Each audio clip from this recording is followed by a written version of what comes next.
на территории Европы. Ну а куда, вероятно, ведут следы? Показательно расследование теракта на северных потоках. Новые сенсации со дна Балтики. Какие еще доказательства причастности США? Сколько на самом деле бомб заготовили для уничтожения труб и почему это так важно? Ответы в репортаже Ивана Благова.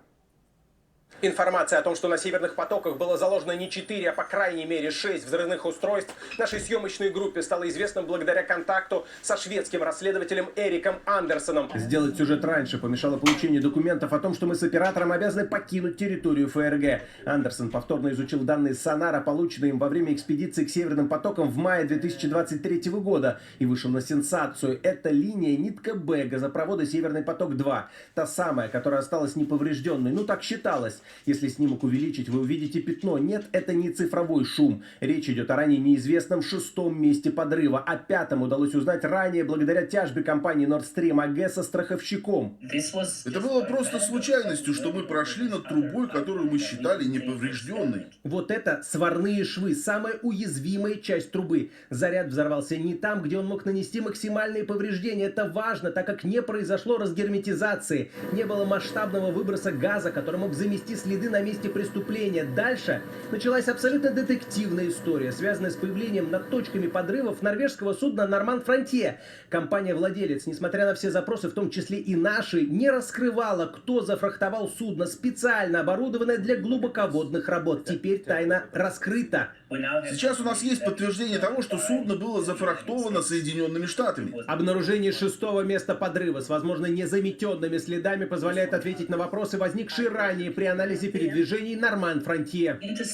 Любопытно, что судно не стало изучать территорию, например, для составления карты местности, для планирования дальнейших погружений. Оно направилось именно к участкам, о которых было неизвестно. Всего лишь 2 месяца назад появилась информация о 5-й, а сейчас о 6-й бомбе. А судно направилось прямиком к ним, значит, они знали. В сюжете «Туманность Андромеды», вышедшем в эфир Первого канала 19 марта прошлого года, мы уже рассказывали об этом таинственном судне, о том, что оно находилось под охраной, которая засветилась на кадрах, снятых во время частной экологической экспедиции. С нами связался по рации правительственный корабль США. Нас попросили держаться в радиусе 2 миль, потому что они сами работают в водах Дании над одной из пробоин в газопроводе. Корабль береговой охраны США был невидим для сервисов отслеживания морского движения. Транспондер был выключен. «Норман Фронтье» обследовал места подрывов в течение 10 дней. И снова крайне любопытная деталь. В том районе Балтики находилось и российское исследовательское судно. Нефриту никогда не разрешали приближаться к центру зоны взрывов в водах Дании. «Норман Фронтье» же направлялся именно туда. Они пустили нефрит только когда он закончил работу. История с яхтой «Андромеда», яхтой, которую мы с оператором Дмитрием Волковым обследовали вдоль и поперек, также заиграла новыми красками. Украинские диверсанты, согласно продвигаемой в западных медиа версии, взорвавшие потоки, оказались связаны с американской разведкой. Роман Червинский разработал план атаки, а Бурба, Василь Бурба, его начальник, его имя фигурирует в статье «Вашингтон-Пост» в качестве ключевого актива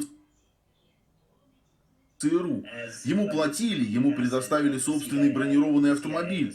Похоже, это было спланировано благодаря тесному контакту с Соединенными Штатами. Действительно, такая информация есть в статье в Вашингтон-Пост о том, как ЦРУ переделывала под свои нужды украинские спецслужбы. 26 ноября директор службы внешней разведки России Сергей Нарышкин заявил: Служба внешней разведки располагает сведениями о прямой причастности к этому теракту профессиональных диверсантов из англосаксонских спецслужб. Была ли история с яхтой «Андромеда» операцией прикрытия для вывода из-под удара настоящих исполнителей и заказчиков? Могли ли украинцы действительно заложить так и не разрушивший трубу заряд? А также могло ли это быть сделано для обеспечения правдоподобности их участия в подрывах остальных участков северных потоков?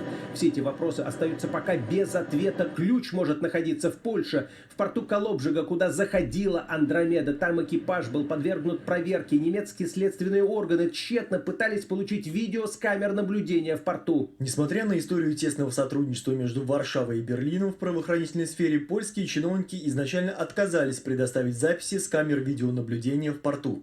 В этом году они сообщили своим немецким коллегам, что записи были уничтожены в обычном порядке вскоре после отплытия Андромеды. Скрывают поляки было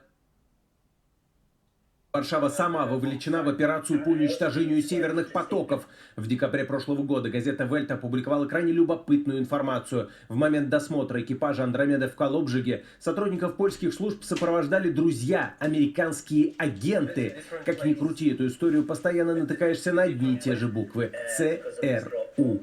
Иван Благой, Дмитрий Волков, Далия Сержидинова, Виктор Аверин, Первый канал.